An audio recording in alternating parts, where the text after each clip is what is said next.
Bom, eu já estou aqui ao lado do Flávio e do Diogo, dois catarinenses que passaram 2 anos e meio longe de casa, dando a volta ao mundo. Daqui a pouco a gente vai conversar com eles. Vamos ver então a aventura desses dois.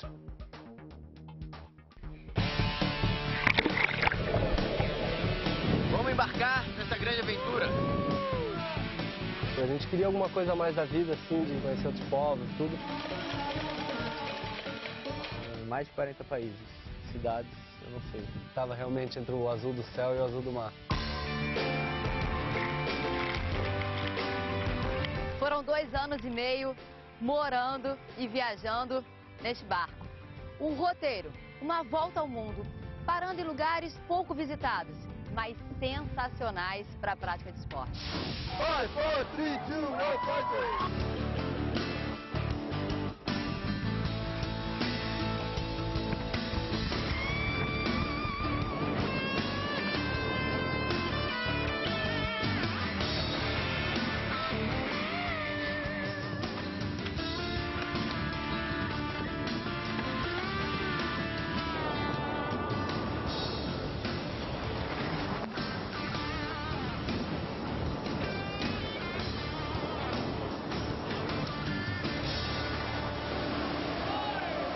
Levou 10 anos do momento que surgiu essa ideia até a concretização dele, 10 anos e 5 dias, para ser bem preciso.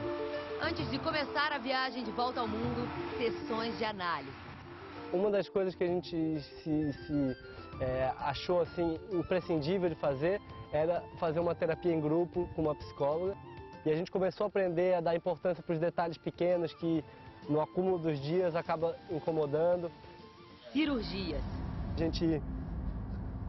A gente tirou o apêndice sem ter apendicite, para não ter o risco de ter um apendicite no meio de uma travessia, porque é um dos pontos também bem perigosos. A gente está numa travessia ali e de repente tu começa a ter uma dor de barriga e aí, putz, será que é meu apêndice? Aí, pô, é desespero, né? Porque não tem o que fazer. Em 2004, eles fizeram um treino. Saíram do Chuí com pranchas de windsurf, uma mochila nas costas. 1 ano depois, chegaram ao Oiapoque. Está registrado no livro dos recordes. A maior travessia de windsurf do mundo. Uma expedição na costa brasileira para depois chegar a 44 países. Esse passaporte saiu zerado daqui há 2 anos e meio atrás e chegou preenchido, com estampas do mundo inteiro. O que tem depois 53, 54, 55, 56, 57, 58, 59... 59, Karine. A largada, Garopaba, Santa Catarina, 17 de agosto de 2008. Daí a gente subiu de novo a costa brasileira, última parada na costa foi em Fortaleza. Fortaleza a gente foi para Trinidad e Tobago e fez todo o Caribe. Última parada no Caribe foi na República Dominicana, que daí a gente cruzou para Panamá, onde fez o canal do Panamá. Panamá, Galápagos, Polinésia Francesa, Tahiti, Fiji, Micronésia, Papua Nova Guiné, Timor-Leste, Indonésia, Moçambique, África do Sul. Toda a África do Sul, o Cabo das Tormentas, Cape Town, é a cidade do Cabo, a gente fez em 28 dias, voltando para Garopaba, Brasil. Uma rota alternativa. A gente escolheu de acordo com onde tinha boas ondas para surfar, que tinha vento. Mergulho acompanhado. Uma coisa é aquele tubarão que a gente estava vendo no Recife lá, que é o tubarão que fica quando a gente está fazendo caça, que é o ponta preta. Ele não é muito agressivo e está nadando ali e tal, ele está numa situação mais tranquila. Aqui, esse tubarão estava aqui no barco, ele já tinha um comportamento muito mais agressivo e a gente estava dando de comida para eles, estava com um cheiro de peixe na mão, então eles vinham com tudo para cima, é muito diferente, muito sinistro na real.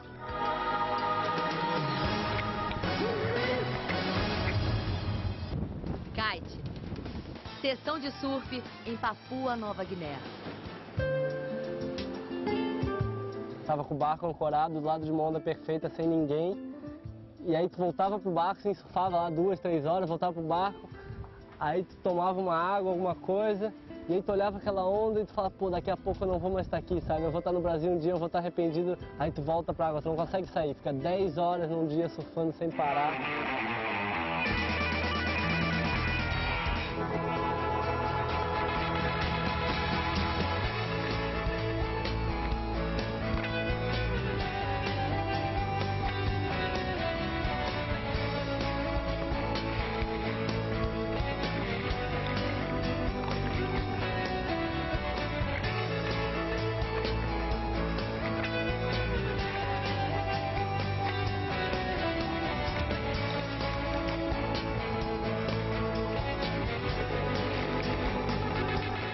Na África do Sul, o bungee jumping mais alto do mundo.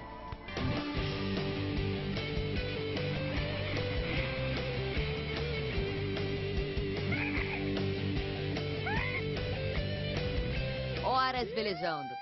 Vida boa demais, né? Porque, sinceramente, quem não gostaria de entrar no veleiro e dar a volta ao mundo?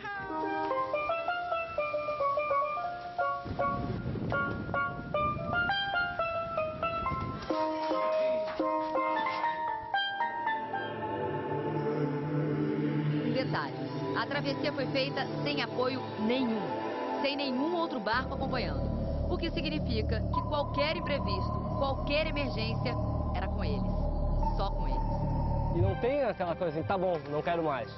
Não tem essa, tu vai ter que chegar até algum lugar e não tem essa opção. Desce pro outro lado, muitas vezes, Muitas o cara vezes. acaba... Ah não, tá, paciência, Acabou o vento vamos pular. totalmente, eu tô no meio do nada. O que que eu vou fazer? Vou acampar na praia, dormir, assim, às vezes a gente dormir num relento e com meia dúzia de bolacha, que a previsão era pro vento continuar, então a gente não tinha botado comida pra tanto tempo. Um dos momentos mais tensos da viagem do Diogo e do Flávio foi no caminho para Moçambique, que tinha o risco de um ataque pirata. E a estratégia deles era a seguinte: eles ficariam escondidos aqui dentro. Agora eles chegariam aqui por um buraco que tem embaixo da cama. Agora o espaço é mínimo, né? Confortável aqui dentro, né? Então você ia ficar ali, é isso? Você teria que tirar todas essas coisas que vocês deixam guardadas e ficar naquele cantinho. Isso. Como a gente tava em travessia, esses galões estavam todos cheios lá na frente de combustível. Eu ia tirar todos, tá vendo que o buraco vai até lá atrás, né? Aham. Eu ia tirar tudo, ia me enfiar aqui e depois ia botar uns 2, 3 vazios pra me camuflar. Foi os piores momentos que eu já tive na minha vida, o Flávio acho que também foi dele, porque a gente ficava recebendo reports de ataques piratas que estavam acontecendo na região, e os piratas estavam descendo bem para a nossa rota, que é considerada de altíssimo risco. A gente não podia ir para o sul porque já estava muito tarde na época e era época de furacão. No mês de outubro de 2010, já tinham 420 alertas de ataques naquela região que a gente estava. Eles mastigam uma folha tipo da coca e ficam no meio do mar à deriva 1, 2 semanas só esperando o barco vir para eles assaltarem. Então tu não sabe o que ele vai chegar em ti, o que ele vai fazer, ele pode simplesmente pegar e te matar. Então a gente estava realmente apavorado. Aí a nossa estratégia era a seguinte: a gente ia vir aqui, se tivesse avistou um pirata se aproximando, a gente ia vir aqui e aqui debaixo da cama tem esse compartimento aqui. Na verdade, vocês vão entrar ali por aquele buraco embaixo do colchão e Isso. sairia aqui. A gente lá sairia dentro. aqui, ali dentro, né? Aí dali a gente entra nesse compartimento que tem aqui pra dentro e ia ficar aguardando até anoitecer. Quando anoitecesse... Quanto tempo, assim, de repente, poderiam ficar escondidos Ah, ali? depende do tempo que os caras ficassem embaixo. Chegasse de manhã, eu ficava de manhã até a noite. Mas na primeira, quando anoiteceu, acalmou um pouco, a gente ia sair por ali e abrir assim, essa porta aqui bem pouquinho, pegar o colete salva-vida, o nosso kit e pular no mar devagarinho aqui, porque eles provavelmente iam estar por ali.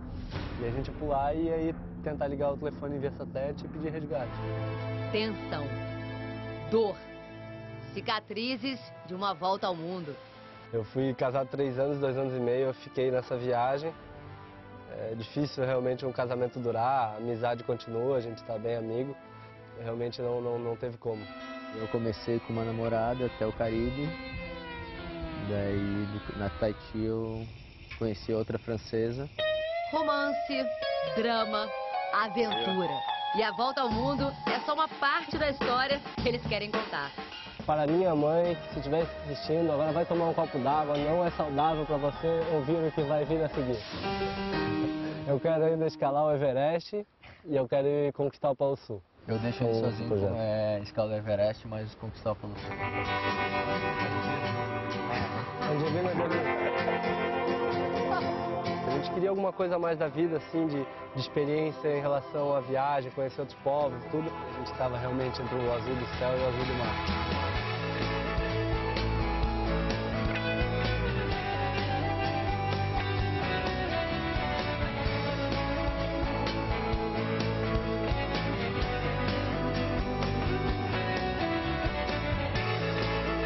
O que a gente tá fazendo aqui? Vou voltar pro bar. Que aventura, que imagem. Vocês se prepararam? Vocês tinham já uma noção de cinegrafia, de filmagem? Quando a gente fez a de windsurf, a gente já aprendeu bastante com nossos erros da windsurf. E no barco era legal que a gente conseguia ver as imagens que a gente estava fazendo. Então a gente ficava sempre, não, tá faltando isso, vou fazer mais aquilo. Mas sempre um filmando o outro, sempre a gente mesmo. Nunca teve uma equipe lá. Agora, Diogo, vocês passaram momentos tensos, além desse, com os piratas lá na costa da África, com tempestades, algum problema assim? Que eu vi algumas imagens com ondas muito grandes. Assim, hoje em dia melhorou bastante porque a gente tem acesso a previsões do tempo via satélite no meio da viagem. Então a gente, por exemplo, a gente deu um olé num furacão quando a gente estava cruzando o Pacífico Sul para o Pacífico Norte, ele ficou à distância, mas conseguiram pegar uma outra rota. Se a gente não tivesse recebido esses reports de previsão do tempo, a gente talvez tivesse entrado numa enrascada. E na África do Sul, quando contorna o Cabo das Tormentas, que também é o Cabo da Boa Esperança, a gente pegou algumas ondas grandes. Ali mas sempre tem, né? Ali é normal, já sabe que vai pegar, mas a gente acredita que teve sorte ali naquela passagem. E eu perdi a conta de quantos esportes vocês praticaram. Agora, tem umas imagens de um esporte que vocês praticaram que eu nunca vi ninguém praticar embarcado, num barco. Vamos dar uma olhadinha nas imagens. Vocês jogaram frescobol num barco. Aliás, frescobol é um esporte muito praticado em Florianópolis. Né? Eu adoro frescobol lá. E quando caía a bolinha na água, era festa. A gente tinha 36 bolinhas. Não, brincadeira. A gente só tinha uma. Quando caía, tinha que pular na água e buscar, só que o barco continuava navegando. Então tinha que ser bem rápido. E o contraste da bola na água também não era dos melhores, né? Não. Mas saiu um joguinho. Jogo bom, jogo bom, jogo bom. Agora, Flávio, você quebrou 4 costelas nessa viagem. Né? Isso. Quando a gente estava em Tuamotus, que fica na Polinésia Francesa, onda de nada, pequenininha, eu rodei surfando, eu rodei junto e caí com água pela canela e acabei ficando 3 meses sem fazer nada. E a costela quebrada é uma apreensão porque ela pode furar um pulmão, alguma coisa, né? Então a gente ficou pegando a pressão dele periodicamente para saber se não tinha uma hemorragia interna. Foi ir atrás de outros barcos que estavam na região para ver se tinha algum médico, daí um francês ficou me examinando. E teve um susto com cobra, né? Vocês disseram que teve 2 ocasiões que vocês encontraram cobras, mas uma dentro do barco. O Flávio teve susto com barata também. Olha isso. Que cobra era essa? Vocês têm ideia? Essa é aquela mais venenosa que fica na região da Indonésia, de Fiji. Só que o bom dela é que ela só morde nas juntas, ela tem a boca pequena. Entre os dedos, na orelha. Só que sempre falavam pra gente que era uma cobra pequenininha, e não era.